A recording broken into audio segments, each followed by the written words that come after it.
अस्सलाम वालेकुम। मुश्ताक अली शेख नूर સાથે એક બાર ફરી જે છે એ બ્રેક પછી હાજર છે તમારી ખિદમતમાં અને અમારો પ્રોગ્રામ અમે ફરી કન્ટિન્યુ રાખી છે.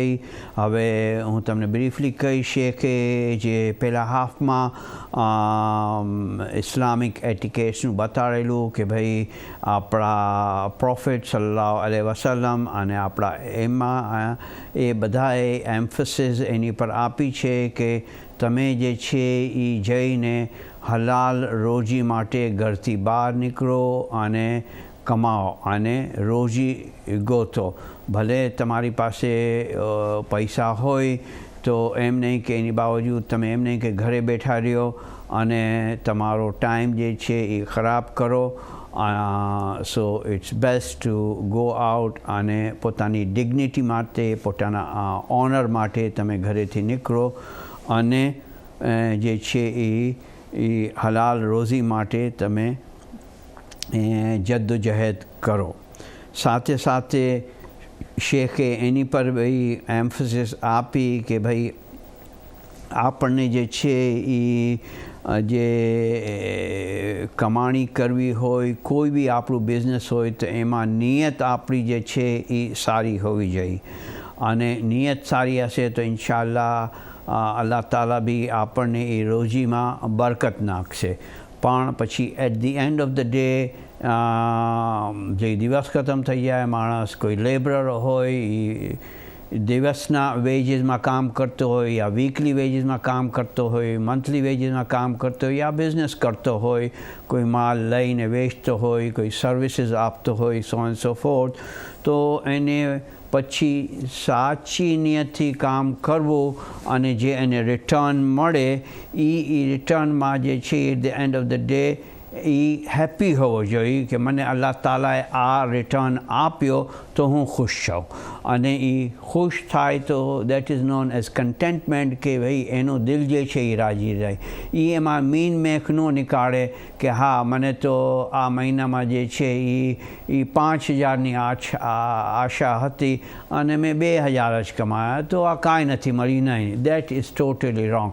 જે એને મળ્યું મહિના પછી રિટર્ન 2,000 મળ્યા 2,500 મળ્યા વોટેવર તો એ અલ્લાહનો શુક્ર અદા કરવો જોઈએ કે અલ્લાહ તાલાએ મને આ આપ્યું અને અલ્લાહની પર જે છે એ વિશ્વાસ હોવો જોઈએ, નિયત સારી હોવી જોઈએ, ફેથ હોવો જોઈએ, યકીન હોવો જોઈએ કે હા આ મહિને મેં આટલા કમાયા નેક્સ્ટ મહિને જે છે હું આનાથી વધારે કમાઈશ એની વધારે આશા હોય વધારે એક્સપેક્ટેશન હોય.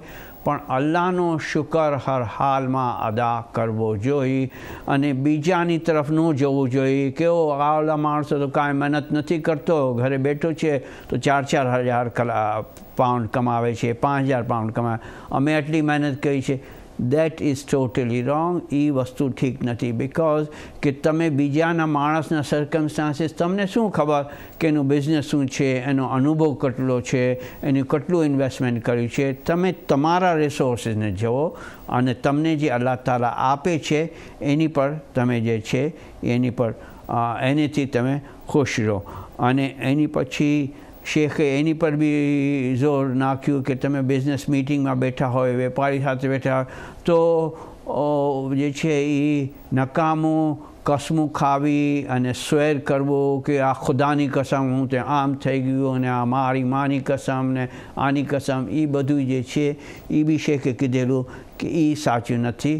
તમારે ડિગ્નિટી રાખવી જોઈએ અને ખોટી કસમું ન ખાવી જોઈએ, ખોટી સ્વેરિંગ ન કરવી જોઈએ. પછી શેખે રિબા પર જે છે એ થોડુંક બેકગ્રાઉન્ડ આપ્યું ઇન ધ લાઇટ કે ભાઈ આપણા મરાજા જે છે એ બારામાં શું કહે છે. તો હું હવે શેખને ઇન્વાઇટ કરીશ કે એ એનો ટૉપિક જે છે એ રિબાનો ફરી કન્ટિન્યુ કરે અને આપણને જાણકારી આપે.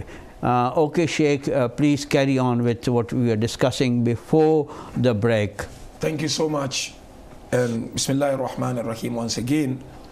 We were looking at some of the teachings of our great Maraja on the question of taking interest when it comes to borrowing or loaning within the religion of Islam.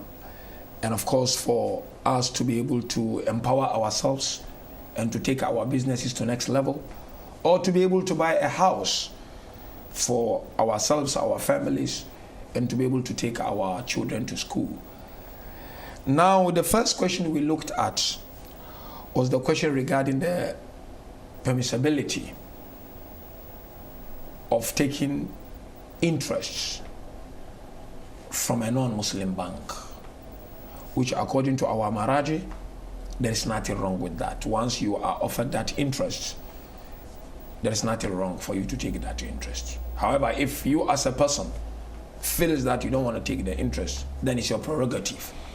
But taking it is not unlawful according to the religion of Islam and according to the teachings of the school of thought of Ahlul Bayt alayhimus salatu wassalam.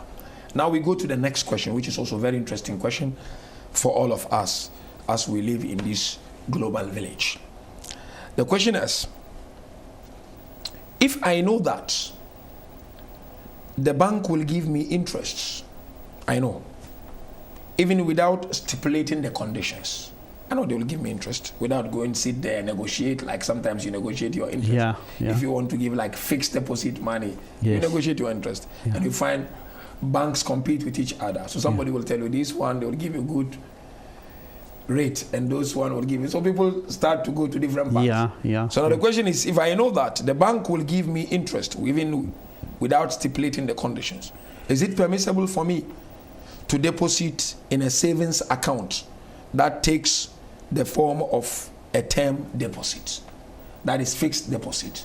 So you're going to put your money, say, from this time to this time, this period of time. And if the more the money stays in the account, the more the interest is. Is it permissible? Although I know they will give me. Aga responded very clearly, yes, it is permissible, as long as you do not stipulate the conditions of interest. Okay. You understand the point? Yeah. It's permissible, put your money, get the interest, but don't stipulate the condition of interest. Okay. So in other words, don't go sit there, spend hours discussing, negotiating. Okay. Yes, you know they will give interest, just put the money, that's it, you get the interest. Okay. But don't discuss the stipulation of the conditions of the interest. So this includes negotiation as well, that okay, I don't want 2%, I want 3%, and I want under these conditions, so on and so forth. Don't go into that. Don't go into that. Once you know, no, you made your mind, I'm going to this bank, fine. Yes, people will say, that bank is okay, that bank will say, whatever your heart feel, you go that, there is nothing wrong with that. Okay. But in terms of going there and sitting again and negotiating more, it is something that we need to stay away from. Yeah. Okay. Fair enough. Now let's go to the next one. Yeah. Is it permissible to receive interest from non-Muslim bank?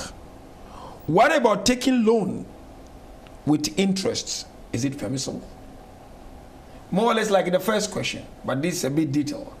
So I take loan. I am taking the loan for my house. Yeah. But there is interest on it. Yes. Yeah. Oga said it is absolutely permissible to take interest from a non-Muslim bank. Repeating it. Yeah. Even making a condition for obtaining interest. Okay. You see now, making a condition for obtaining interest. Okay. It's okay. So now I go for this mortgage, and then they said the interest is this, you can negotiate to bring it down. Okay. Yeah. There's nothing wrong with that. Yeah. And you are allowed to do that. Yeah. Okay. But of course, the first one is you take your money, you don't stipulate the condition because you are going to receive. But here you are paying, isn't it? So you can negotiate for it to come down. Taking a loan with an interest, listen to this, is not permissible unless one takes it with the intention of securing the money, after which you consider it a loan given to him on behalf of Hakim al-Shari'i. You remember first one we mentioned, you taking the loan, but you said I'm paying back my loan. Yes. Although you know there is interest in it. So now a guy is throwing more light on it. So okay, fine. I am taking the loan, look at it, with the intention of securing the money, after which he consider it as a loan given to him on behalf of Hakim Shari mina ya marja. Okay. Marja or taklate. Yeah. That look, I am taking and there is interest coming. Yeah. So this interest that I am paying, yeah. yes, I am thinking that I'm paying everything to them. Yeah. But yes, one other way you can do it to say, look, this is something on behalf of the Islamic highest authority. Okay. And that is the marja. Okay. It's just the intention. Yeah, yeah. There is nothing to say you cannot take it, but just intention to say, look, this I'm paying, but it's a loan that on behalf of Hakim al-Shari'i, which is a marja, and I'm paying back to these people. I hope you have understood the point. Yes. Now we go to the next very interesting one. Yeah. Is it permissible to receive interest from a non-Muslim bank, which we spoke about it? What about taking loan with interest? Is it permissible? Which we spoke about it again. Absolutely permissible. There is nothing wrong with that. Then the next question under this comes, which is very important. Is it permissible to deposit or borrow money from Muslim banks? Muslim. Because with all non-Muslims, it's allowed. You taking, no much of worry. But you giving, if you can negotiate to give less, is fine. But if you give also with that two conditions we mentioned, there is nothing wrong with that. One condition, no, I'm paying back all my loan. And that condition is no, this part of the interest is something that I've taken from Hakim al-Shari and I'm paying on his behalf. Now with Muslim, is it permissible to deposit or borrow money from Muslim banks whereby the interest is either received or paid out? Okay. It is permissible to deposit money in a bank without prior condition for interest. This talking of Muslim banks. Muslim, right. And it is as well permissible to take interest if the bank in which money is deposited belongs to Muslim. What does it mean? Islam says you cannot take interest from a Muslim bank if it is a real Muslim bank. Yeah. As I said, there is a different discussion. Yeah. Sometimes it is owned by a Muslim, Yeah. but it is not run according to Islamic banking system. Yes.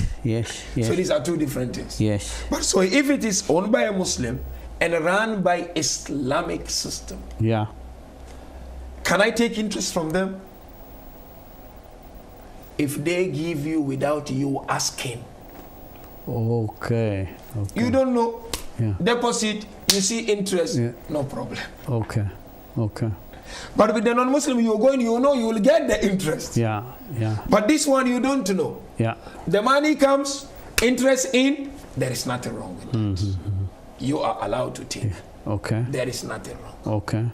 So therefore, that is when it comes to a Muslim bank. But with a Muslim bank, you cannot negotiate that, I'm depositing 100,000 pounds, I want 5,000 pounds. Yeah. No, you can't. That can be a big musiba. Okay. So it is permissible to take interest provided that half of the interest is given away to poor people. Okay.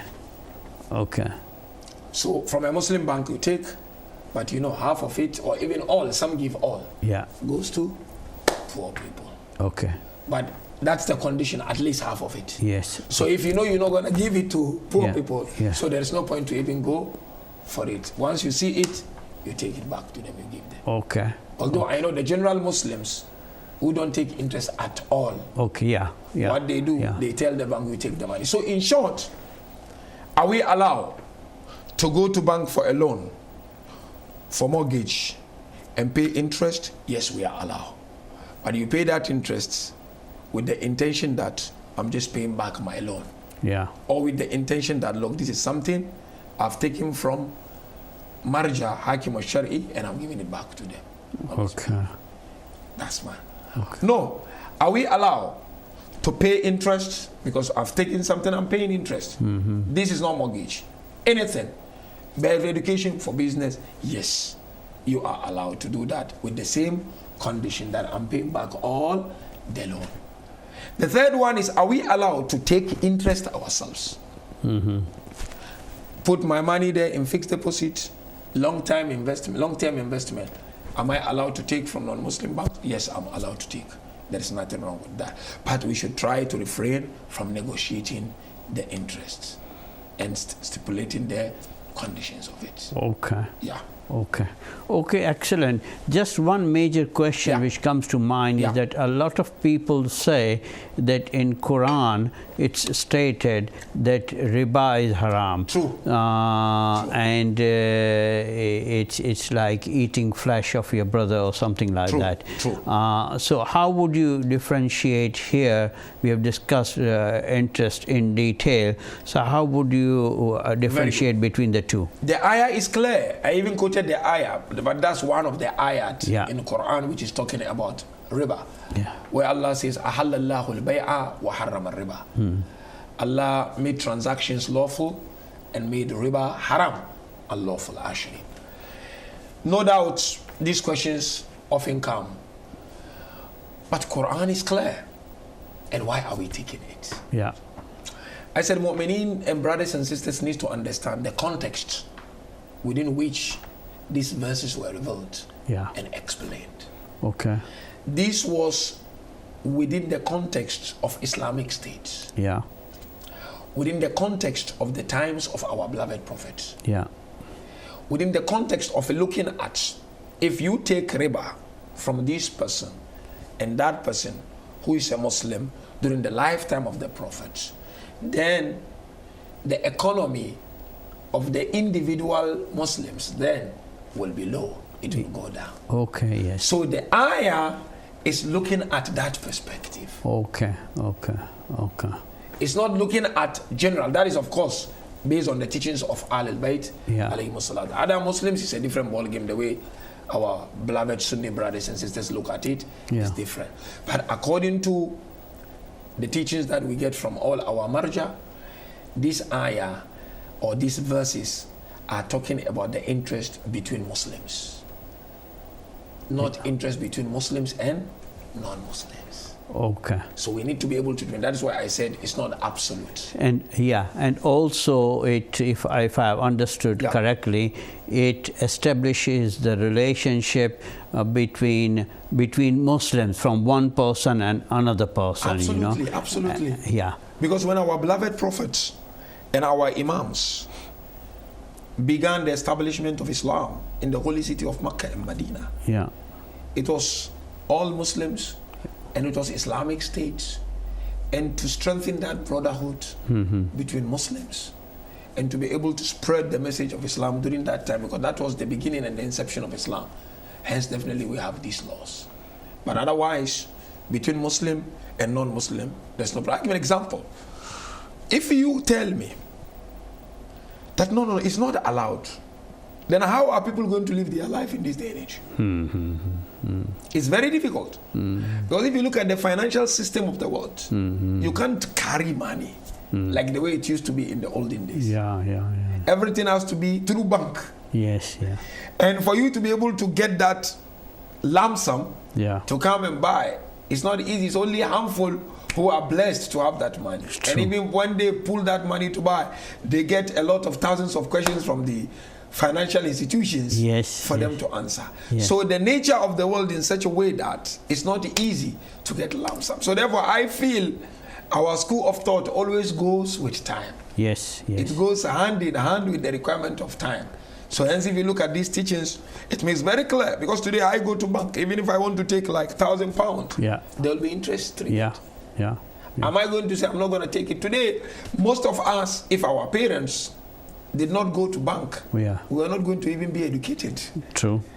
And many people here, even those who don't believe in the interest, like the way we believe as lovers and followers of Ahlul Bayt, without interest, they wouldn't have been in their houses. Yes, absolutely. So therefore, this is a genuine question that Quran says, like the whole question of Zakat, which we'll discuss also. But it is not absolute. It is not general. We cannot generalize this. It's subjective. We need to understand it within that context. Okay, lovely. Thank you very much for that talk and the insight you have given so beautifully. Now, the time we have, the remaining time we have now in this program, can you please, Sheikh, throw some light on Zakat and Khums for the viewers? Thank you so much, Mushtaq Uncle, for this question. We are talking about Islamic finance and empowerment. our religion is a religion of empowerment. And Islam advises us, especially those of us who are well-to-do and provided with the resources of this world by Allah subhanahu wa ta'ala, to think of reaching out to those who do not have like us, so that they are able to stand on their feet and maintain their dignity and respect. And for you and I to truly appreciate the whole concept of Islamic finances, we look at the concept of Zakat and the concept of Khums. Yeah. Zakat and Khums, two separate things, which inshallah I will throw light on. They are source of empowerment within the religion of Islam. So first we begin with Zakat. And here also when it comes to Zakat, there is difference of opinion between the followers of Ahlul Bayt, the Shias, and non-Shias. Okay. There are so many ayat, because I receive these questions a lot. Yeah. In Quran talking about Zakat. Yes. Wa'atu Zakat. Tuzakku anfusakum, for instance. But why is it that Shias don't give Zakat? Yeah. They give Khums. Yeah. We receive these questions. Yes, yes. So I think it's a good opportunity to discuss that. And if you have any question, you can send the questions, and next time when we come, we will be able to answer all those. Yes, of course. To the viewers. Yeah. According to the mazhab of Ahlul Bayt alayhimus salam, Yeah. and according to the teachings of our Maraja, Zakat is not in every product. It's not on every earning, so to speak. Okay. Yes, there are ayat in Quran talking about Zakat, but not every ayat in Quran talking about Zakat is talking about the Zakat of money. Okay. Zakat has different meaning. Okay. One meaning of Zakat meaning sadaqah, normal charity, normal sadaqah. Yes, yeah. And one meaning of Zakat meaning self-purification. Okay. Tazakiyah. Yeah. And of course, another meaning of Zakat simply means the Zakat of money, wealth, Yeah. like the one we are discussing now. Yes. According to the madhab of Ahlul Bayt, Zakat is only on the following products. Mm-hmm. Number one, agriculture products. Okay. Someone who is in farming. Okay. And it's not just being in farming. Whatever you cultivate has to reach certain level. They call it a nisab. Okay. Otherwise, there will be no zakat. Yeah. So number one is on agriculture products. Okay. And number two is on mineral products. Okay. Your oil, your gas, you name it. That is where zakat is according to the school of thought of Ahlul Bayt, alayhimus salatu wassalam. Okay. And so when I talk of agriculture product, of course, I'm talking of the livestock. Yes. Like, excuse my word, like your cows, like your sheep, you know what I mean? Yeah, yeah, and yeah. some other agriculture product also, Mm-hmm. which of course our fiqh book explicitly explain. Yeah. So that is where zakat is. Yeah. Yeah. So in terms of any trading, any business that you do, like you sell a house, like you have a shop, like a pharmacist, okay, there are no zakat on this. Okay. It goes to Khums. Okay. Okay. It goes to Khums. It doesn't go to zakat. Okay. Mm-hmm. Yes, other Muslims, they have only zakat without Khums. Yeah. So therefore, whatever they do is zakat, which they take out the 25% out of it annually. Okay. Of whatever they manage to get. Okay. So if you are a Shia, a lover and follower of Ahlul Bayt, lover of Imam Mawla'i Kainat, and then you are in agriculture products or your mineral products, then definitely you need to be able to see it and find out if you are eligible to pay zakat or not. But Khums is on everything. Okay. Okay. So that's why some scholars said anyone who pays zakat pays Khums, but not anyone who pays Khums pays zakat. Yeah. Okay. Khums has no any boundary or limit. And the reason why zakat is made on this product, before even I move to Khums, Yeah. is to strengthen the Islamic society. Okay. Because in mineral, the country as a mineral, imagine if that country is giving the zakat of that mineral to the country. Yeah. Big. Okay. But the Khums is in every single thing that you can think of. Okay. Whether little or big, small or big, it doesn't matter. Okay. So Khums in general is what your total annual income, which they call savings, which I'll explain more, minus total annual expenditure. Okay. So the remainder, 20% of it is the Khums that you give. Okay. So Khums has nothing to do with the amount. Okay. So long as after your annual expenditure, there is a reminder of something. Yeah. That reminder has to be divided into 5. One of it is Khums. Okay. Okay. Understand that? Okay. Okay. So in other words, whatever net savings you have, say for example, your income was 100. Yeah. Your total expenditure was 90. Yeah. The balance is 10. Yes. 10 is your net savings, and you want 1/5 of the 10. Excellent. Jazakallah khair al-jaza. That is the Khums. Yeah. When you give it out, Yeah. then done. Okay. You don't have any problem. Okay. And of course, it has to be annual. Yeah. So say for instance, you save something at a bank. Yeah. So within few months, 3 months, 4 months, 5 months, before 1 year, Yeah. you decided to roll on that money to Yeah. take it for another transaction. Yeah. So it means there is no Khums on that money because you have used it already. Yes. Yeah. Okay. But if it stays there for 1 year, Yeah. then there is Khums on it. When you say it stays, you mean the net savings stays there for one full year? Say, I give an example. Yeah. Someone comes to you and give you £1,000, Yeah. and then you put it in a bank. Yeah. Yeah. Yeah. Untouchable. Yeah. Yeah. After 1 year, there is Khums on that money. Okay. Okay. But of course, your net, the one you work every month you put, Yeah. is different from this one. Yeah. Yeah. Because every month I get, so I'm going to look at, okay, I start in January, Yeah. I close in January. Yeah. How much did it come to me? Yeah. Whether from work or from gift. That's why I said annual total income. Okay. Okay. Yeah. Some like to call it savings, but I don't like to say savings. It's your incomes because it can come either from your work or from any other thing. Okay. Okay. So at the end of the year, I said, okay, fine. I started work January the 10th. And now it's January the 10th. How much did I make? I look at my bank statement. Okay, I think the entire income is about 10,000. Yeah. Okay, Yeah. fine. £10,000 annually. How much did I spend? Yeah. Traveling, ziyara, house, tax. How much? You subtract. So I spent 7,000. 3,000 remain. So there is Khums on that, 3,000. 3,000, meaning the net income of 3,000 after all expenses. Ahsantum. Jazakallah khair.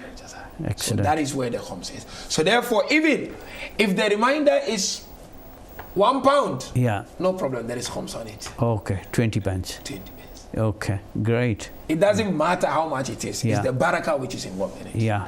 Yeah. Okay.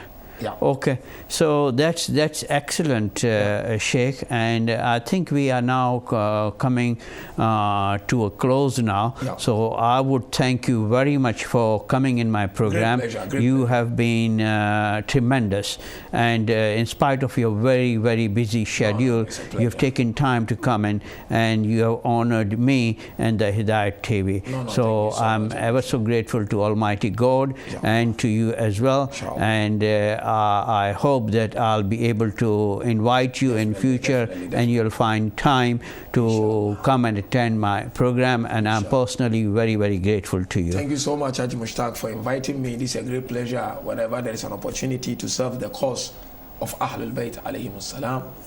We have to be grateful to Allah for that opportunity. Beshak, And inshallah. inshallah, as you mentioned, inshallah, next time when we come, inshallah, we can discuss more issues, even like about my life, as you mentioned. Yeah. Where did I come from?